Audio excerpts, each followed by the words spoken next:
Yo guys, what is up? Andy here with another business tip, and today we're going to be talking about how to sell on Takealot. So Takealot is a South African e-tailer. They are claiming to be, according to their financial statements, the biggest e-tailer in South Africa, which I can kind of believe. I mean, they've grown exponentially in the last couple of years.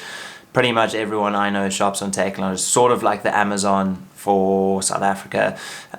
It's Naspers owned and it's done really well over time. So there are ways to sell on Takealot. So it's not just Takealot holding the inventory. You can also, as a business, become a seller on Takealot, just like Amazon or eBay. So how to do this is basically you have to go to the seller Takealot portal. You can then apply, and then there's quite an extensive vetting process. Because of the way Takealot's scaling at the moment, they can't accept every single retailer. So for Marijuana SA, that was basically a long process of trying to convince them that it's a good, that we're a decent company to have list on there. And then eventually, after a couple of attempts, they said, okay, we can list, we are happy to let you be a seller. So all in all, I think at the moment they are onboarding more sellers than ever before. So if you are looking at selling, now would be the best time to go there and apply. Right, once you've applied, there is also quite a fairly extensive onboarding process. You have to go through like an e-learning course. Not so bad in the greater scheme of things. Pretty helpful because the back end of Takealot is rather complicated. So you've done your e-commerce, your e-learning sort of introduction. Now you can sell, and there's two different ways of selling on Takealot. This is the important one, and both kind of have their own pros and cons. So the first type is lead time order.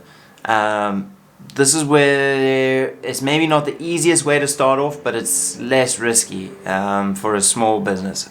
Basically what a lead time order is I could list a product on Takealot, then I still hold the product in my warehouse, and I say it's available for sale. I've got to make sure Takealot knows exactly how much stock I have.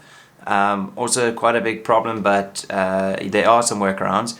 So as long as Takealot knows how much stock I've got, so I've got 10 of these balls at my warehouse, and I want to list those, so I put it on Takealot and I say I've got 10. Takealot lists it, and then that's when you see on the Takealot item, when you're shopping, you'll see ships within 5 to 7 days, or 3 to 5 days. That's basically how long it would take us as the supplier to get it to either Cape Town Distribution Center or Joburg Distribution Center. So when a customer purchases one of those products, it goes from the warehouse, I send it to Takealot. Takealot repackages it, puts it in a Takealot box, and then sends it with anything else that customer ordered. So it could be food, coffee, whatever, anything else, put it all in one box, and then it gets sent to the customer in a consolidated order. The second type of order that you can do is an in-stock order. This is a lot easier. Basically, instead of me keeping the stuff at my warehouse, I send in a bulk load of this inventory to Takealot. It's all barcoded and labeled already, and once it gets to Takealot, it gets scanned in, and then as soon as it gets ordered by a customer, that very second it gets packaged with any other orders that's in that customer's basket, and then it gets shipped to the customer. So that way is generally a lot better for the customer, because it's a little bit quicker. Which brings us to the pros and cons of each different type. The lead time orders, obviously you don't have to send in all of the stock. Sometimes you don't even know what kind of stock, what kind of sales you'll expect on Takealot. So it's easier to do lead time orders for the products first.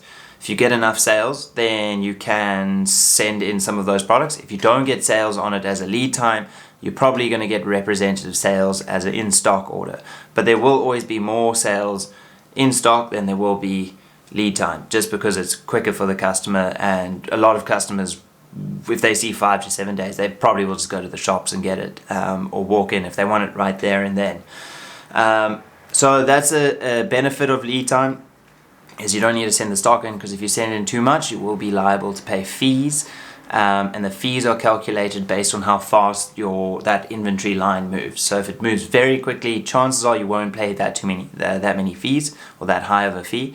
But if it's a slow moving line and you send it and it's very bulky, you probably will experience some fees. The downside is there is a shipping charge to send a lead time order to Takealot. So every time they place an order for 1 unit of an item or whatever, you have to send that 1 unit, or you can send the daily sales to Takealot, so all of the lead time orders together. But still, if you're starting off and you only have 1 or 2 orders a day, you still have to pay up to 100 Rand to get that item from Cape Town to Joburg if it wants you to send it to the Joburg distribution center. If you're lucky, it's just going to Cape Town, but there's still that 60 Rand charge. Whereas if you send 20 items or inventory items to Takealot at once, then you only pay shipping once. So depending on your shipping rates that you get, and if you're close by, you can actually just drop it off. But yeah, we use a courier, so lead time, we do have to factor in those.